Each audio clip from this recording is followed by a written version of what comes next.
Now the Three Martini Lunch with Greg Columbus and Jim Garrity. And welcome, everyone, to the Friday edition of the Three Martini Lunch. Happy Valentine's Day to everyone, particularly my wife. I'm Greg Columbus of Radio America, joined today by Betsy Woodruff in for Jim Garrity.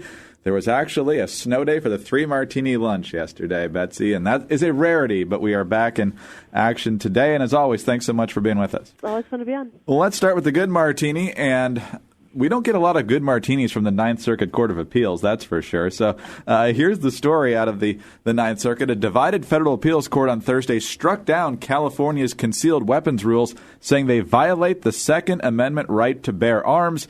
The 2-1 ruling of the three-judge panel said California counties were wrong to require law-abiding applicants to show good cause beyond self-defense to receive a concealed weapons permit. And Betsy, ever since the president made his big gun control push following Newtown, we've basically seen most Americans really saying that as horrific as these tragedies are, they don't blame law-abiding gun owners for them. And when states overreach, Colorado, for example, the voters kind of put them back into their place. There have been some liberal states which have gotten away with it.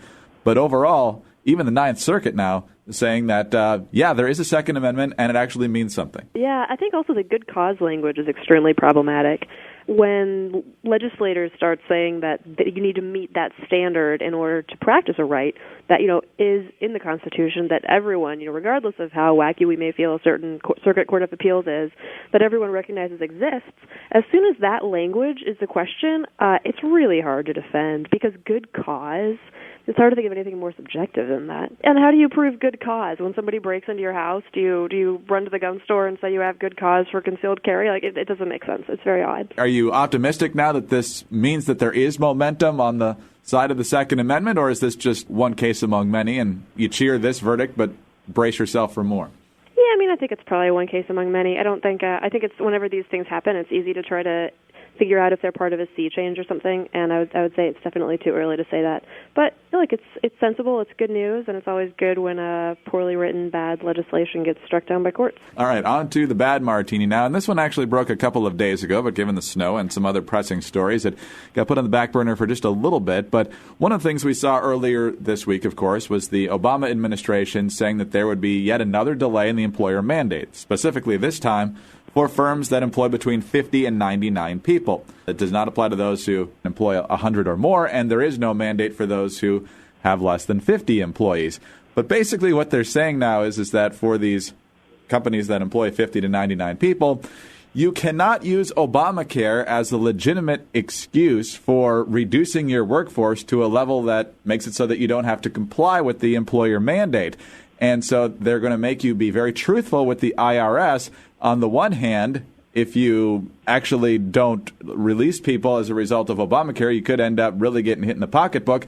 But if you do that and assert that you haven't done it because of Obamacare, then you can't go out publicly explaining we're stuck in where we are with this business because of Obamacare. So they win either way. It's totally bizarro, and I'll be floored if this doesn't eventually get litigated in court because it basically makes the IRS the thought police, and businesses have to prove that they're pure of heart when they're laying people off or eliminating positions.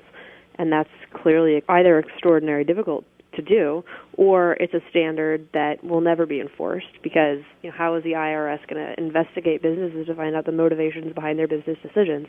It's also really weird because it just makes you wonder how many people involved in putting together the enforcement of this legislation have owned businesses before or have ever worked for a profit-dependent company. It's a good question. When you look at the people who put it together, Henry Waxman, Max Baucus, and some of the people in the administration, they've been in government all their lives. So they've never really been in a position to understand how this impacts the private sector. So anyway, yeah, for sure. Congratulations to Max Baucus, by the way, for being confirmed as ambassador to China, a job he admitted in testimony he did not really qualify for. But, whatever. It's the way, whatever. It's the way it's China. It's not that important. That's right. That's just whatever.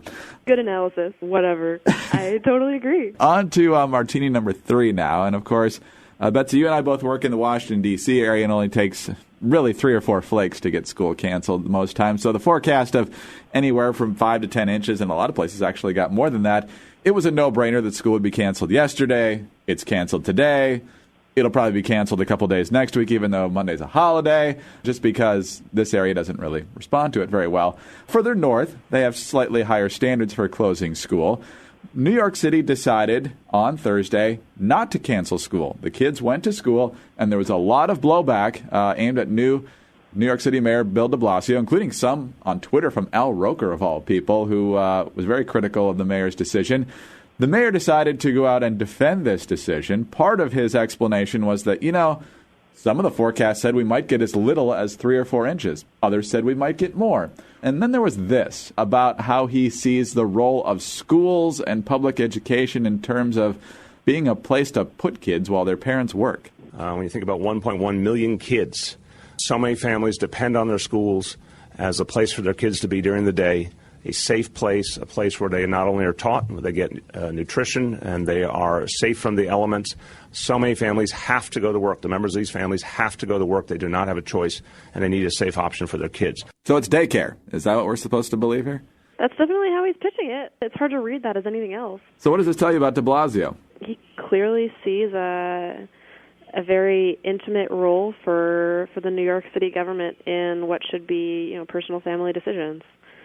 And I imagine that's a bit irksome, especially to the parents who had to pick their kids up in the middle of the day because they decided not to keep them in school the entire time. So at some point, are we just going to build bunk beds in the public schools in New York City? Because clearly he trusts the schools better to feed the kids, to keep the kids safe from the elements. There's 2 biggies right there. So I'm not sure what he would admit that parents do better than the schools. And one also wonders how many of these storied New York public schools he's toured. I mean, a lot of these are not exactly Eton, the private school in the UK. This extraordinarily high confidence level in the New York public school system seems a little bit misplaced.